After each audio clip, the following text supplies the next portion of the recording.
आज का संदेश परमेश्वर के दास नेल्सन थॉमस मुंबई से बांटा जाएगा। प्रार्थना के साथ सुनिए। परमेश्वर के नाम की स्तुति हो। थोड़ी देर के हमारे मनन के लिए आइए पढ़ेंगे यूहन्ना का सुसमाचार पहला अध्याय उसका 35 से लेके 38 पदों को। John's gospel chapter 1 verses 35 to 38। फिर दूसरे दिन यूहन्ना अपने चेलों में से 2 के साथ खड़ा हुआ था और उसने यीशु को जाते हुए देखकर कहा, देखो परमेश्वर का मेमना।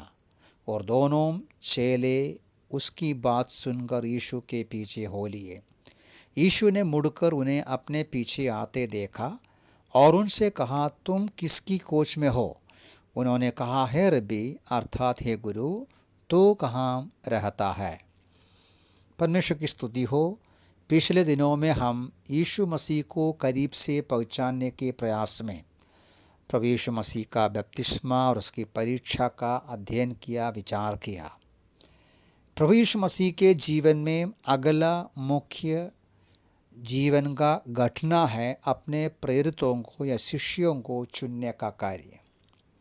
अब यहाँ देखते हैं यीशु मसीह के 2 शिष्य यीशु के पास आने का अनुभव या समय को देखते हैं। यहाँ से कई बातें देखने के लिए हैं। यहाँ यूहन्ना बपतिस्मा देने वाला अपने 2 शिष्यों के साथ खड़े हैं, 2 चेलों के साथ खड़े हैं और उन दोनों शिष्यों का नाम नीचे से हमें पढ़ने को मिलेगा, यूहन्ना और अंद्रयोस है। यूहन्ना ये जो सुसमाचार लिखते हैं, किस प्रकार अंद्रयोस और यूहन्ना यीशु के समीप आया उनका चेले बन के। यहाँ देखते हैं कि वे यूहन्ना बपतिस्मा देने वाले के चेले थे। यूहन्ना बपतिस्मा देने वाले के साथ वो खड़े हैं। अब प्रभु यीशु मसीह मार्ग में से होकर चलते हैं तो यूहन्ना बोलते हैं, देखो परमेश्वर का मेमना जा रहा है। पहले भी यूहन्ना इस बात को कह चुका है, देखो परमेश्वर का मेमना जो जगत का पाप को उठा ले जाते हैं। 29 में हम पढ़ते हैं वो।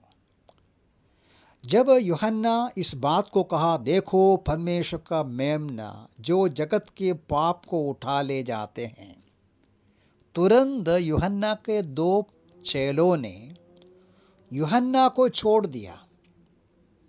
यूहन्ना को छोड़कर यीशु के पीछे चलना शुरू किया।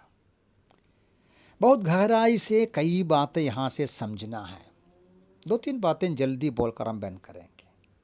पहली बात यह है कि यूहन्ना स्वयं इस बात को समझा या कबूल किया।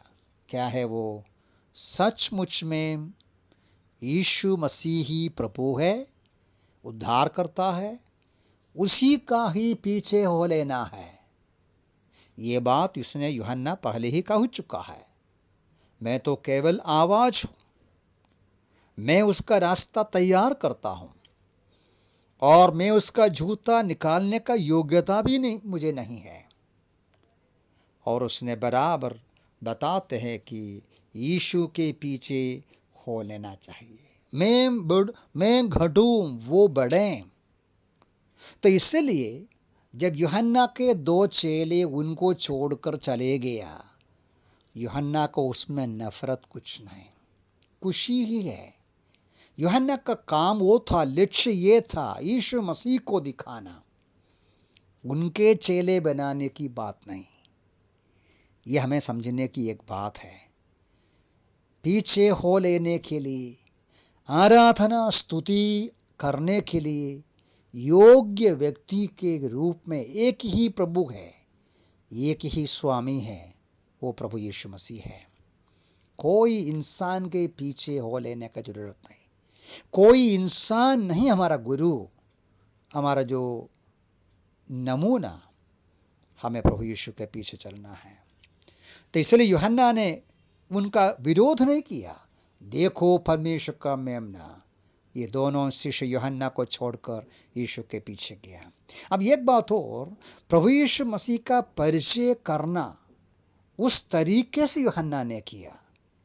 केवल ऐसा नहीं है कि देखो एक अच्छा पुरुष, ऐसा नहीं है कि देखो एक अच्छा नेता, परमेश्वर का मेमना जो जगत के पाप को उठा ले जाते हैं। ये बहुत गहराई से विचार करने का एक वचन है। वो यूहन्ना के मन में यह है और ये दोनों शिष्य भी ये इस बात को बराबर समझा। पाप का प्रायश्चित के लिए, पापों को ले जाने के लिए जो मेमने की आवश्यकता सालों से वो सुनते हैं। हर फसह के समय में एक एक परिवार के लिए मेमना काटा जाता है।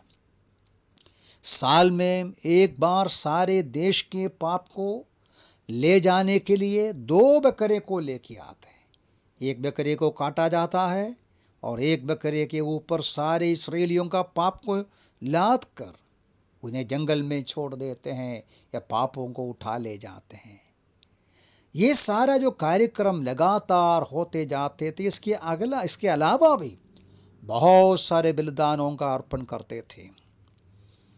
हमेशा ये सवाल आता था, जैसा इसहाक ने पूछा, पिताजी मेमना कहाँ है? परमेश्वर तैयार करेगा। यशायाह नबी ने इस बात को बताया 53 अध्याय में। यूहन्ना जानते हैं, सारे यहूदी भक्त लोग उस वचनों को जानते हैं जो परमेश्वर का दास की भविष्यवाणी है, वो कि वो हमारे दुखों को उठा ले जाने वाला, हमारे ही अपराधों के कारण बैधा गया, हमारे अधर्म के कामों के लिए कुचला गया, हमारे ही शांति के लिए उस पर ताड़ना पड़ी। प्रभु यीशु मसीह परमेश्वर का मेमना है। इस बात को यूहन्ना ने समझा। जो निर्दोष निष्कलंक पुरुष, जो स्वर्ग से आया हुआ परमेश्वर का पुत्र, जो मनुष्य का शरीर लिया, देहधारी हुआ, तो यूहन्ना ने उसका परिचय करके दिया। देखो परमेश्वर का मेमना जो जगत के सारे पापों को उठा ले जाएगा। हम आगे पढ़ते हैं सुसमाचार में उस बात को उसने पूरा किया।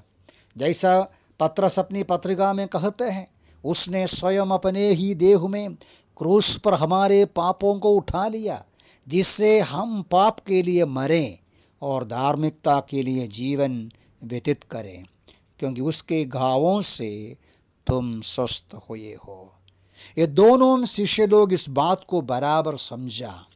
यीशु मसीह परमेश्वर का मेमना है, मनुष्य जाति के पाप के बदले प्रायश्चित करने वाला, मृत्यु का दुख उठाने वाला, लहू बहाने वाला परमेश्वर का मेमना है। इस बात को सुनकर वे यीशु मसीह के पीछे चले गया। ये हमें बहुत महत्वपूर्ण सच्चाई के रूप में समझकर उसकी स्तुति करना अवश्य है, क्योंकि वो ही स्तुति आराधना के लिए योग्य है। उसके ही पीछे हमें हो लेना है। वो ही हमारे लिए मारा गया, गाड़ा गया और जी उठा। उसके अलावा एक बात और हम यहाँ से देख सकते हैं 38वां पद में, जब वे दो शिष्य यीशु के पीछे चले गया, यीशु मसीह का प्रतिक्रिया क्या है? पूछते हैं, तुम किसकी खोज में हो? तुम किसकी खोज में? कई बातें हमें विचार करना है, हम बाद में देखेंगे प्रभु की इच्छा है तो। लेकिन सारांश में उसके पीछे जाने वालों को वो पूछता है, क्या बात है? क्यों यीशु ने पूछा? उस पर हम बाद में विचार करेंगे। प्रभु सहायता करे इस बात को गंभीरता से समझे।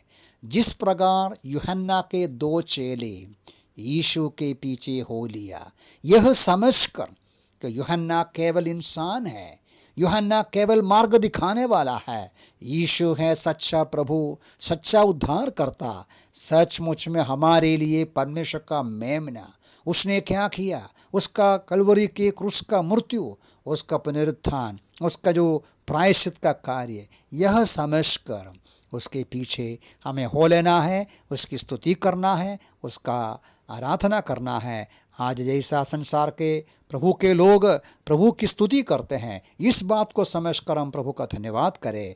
हमारे लिए परमेश्वर का मेमना जो हमारे पापों को उठाकर सूली पर गया, उस प्रभु का धन्यवाद करें, उसकी महिमा करें, उसकी प्रशंसा करें। प्रभु के नाम की स्तुति हो।